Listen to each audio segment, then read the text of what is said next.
We're taking a look at District 53. That covers the southern part of Brevard County. The incumbent is Republican Randy Fine. He was voted into office in 2016, won re-election in 2018, and he's now going for his third term. I spoke with him about how is the coronavirus affecting your ability to campaign, and he pointed to two recent developments. A couple of weeks ago, he partnered with a local company, gave away free hand sanitizer, and then he made headlines again for offering to pay for a public fireworks display. That's because all of the city events have been canceled because of the COVID virus.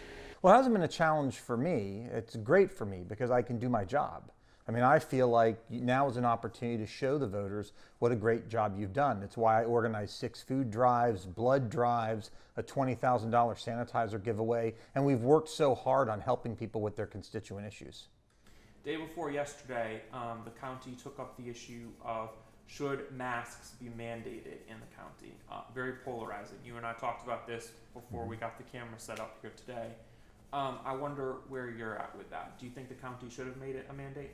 Well, I'd want to study more about the science. I think there's science on both sides. I will tell you that in the poll that I did, over 4,000 people voted. 60% of people in Brevard said they wanted mandatory masks. 40% said they did not. But the challenge was that they're so inflamed on both sides. I mean, it's sort of a take no prisoners view, depending on which side you're on. When you ran for this seat for the first time, it was 2016, right? Yep. Why did you get into it? What called you to this? Well, I got angry about what my son was learning in school. It was Common Core. He came home one day telling me that 9 plus 6 did not equal 15 because he did not provide a 4-minute explanation of how to get there. I got angry. I filed the next day. Interestingly, I fixed that problem. And thanks to Governor DeSantis and Commissioner Corcoran, an executive order was signed where Florida left Common Core. I'm very proud that for me, I make promises about things I'm going to do, and then I get them done. It's the same thing with the lagoon, with the bill that we just got signed 2 days ago. Do you have political ambition beyond state rep?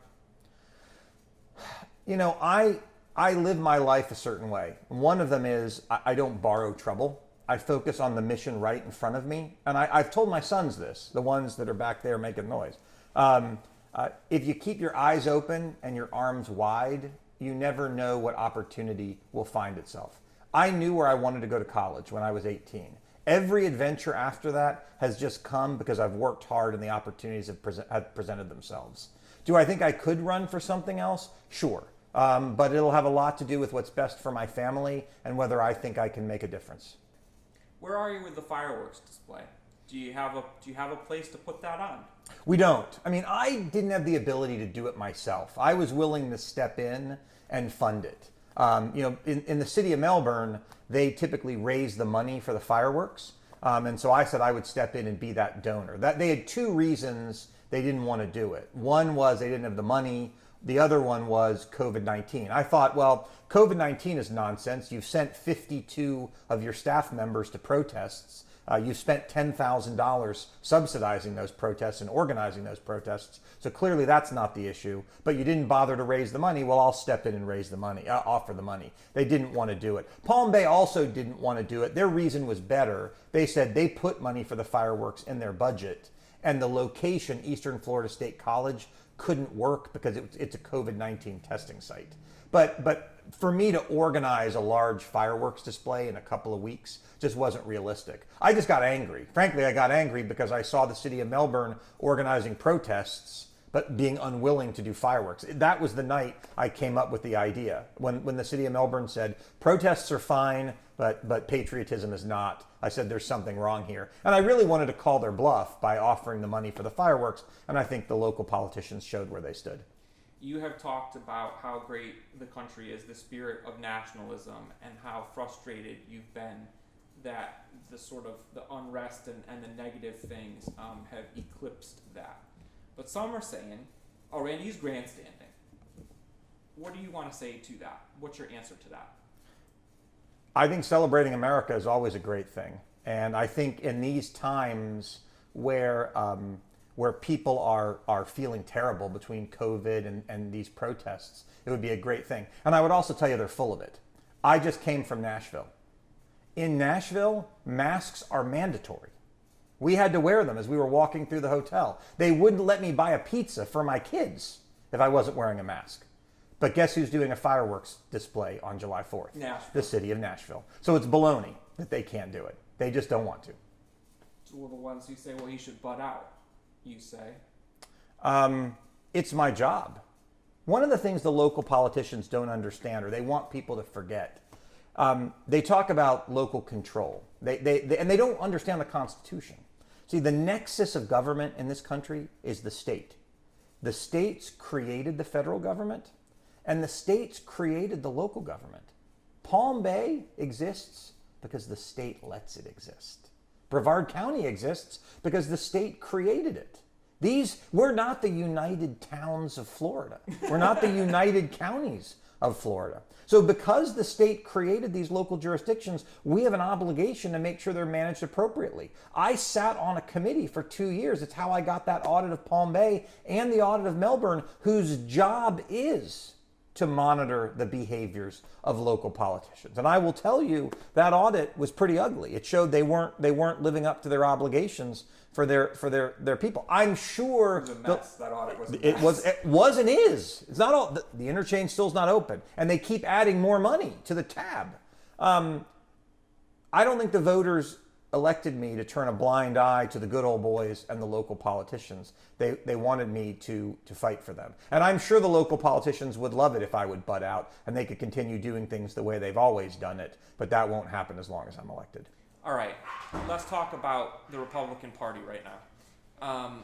And I wonder if you think it's a difficult time to be a Republican or it is a good time to be a Republican. And to set that up a little bit, if I may, the president is very polarizing.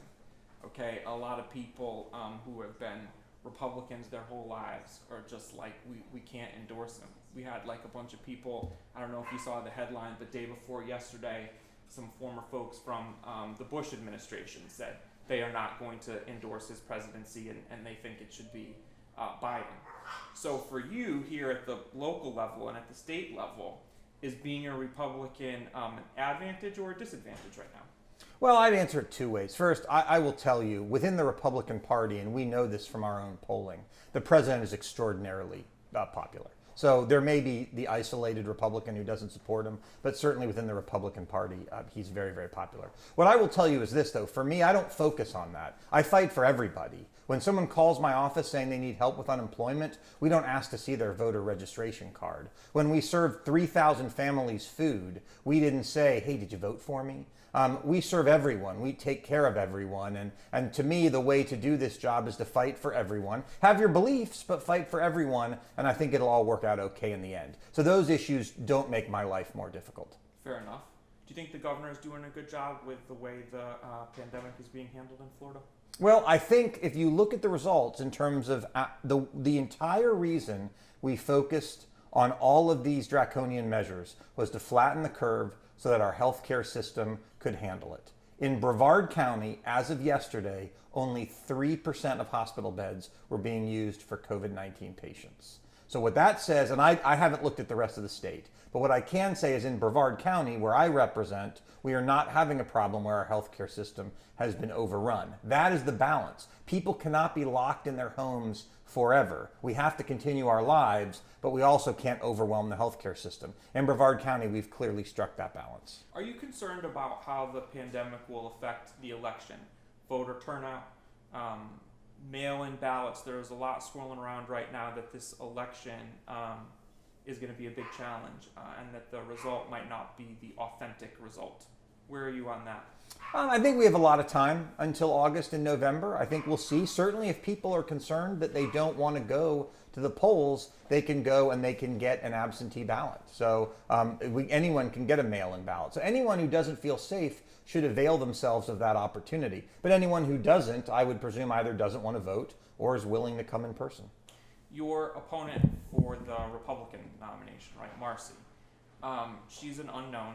She's never run for office before, and she says that she got into the race because you wouldn't help her on an issue that she was passionate about. So she went to the party. This is her version telling me.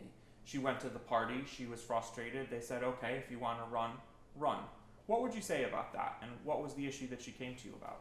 Yeah, it's a little weird. She's an interesting one. She came to my office apparently in the middle of session and demanded an in-person meeting with me when I was in Tallahassee for session.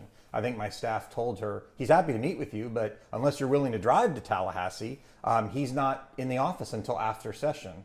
I got back from session and like 3 or 4 days later, she filed to run for office. So I don't know that those concerns are all that genuine.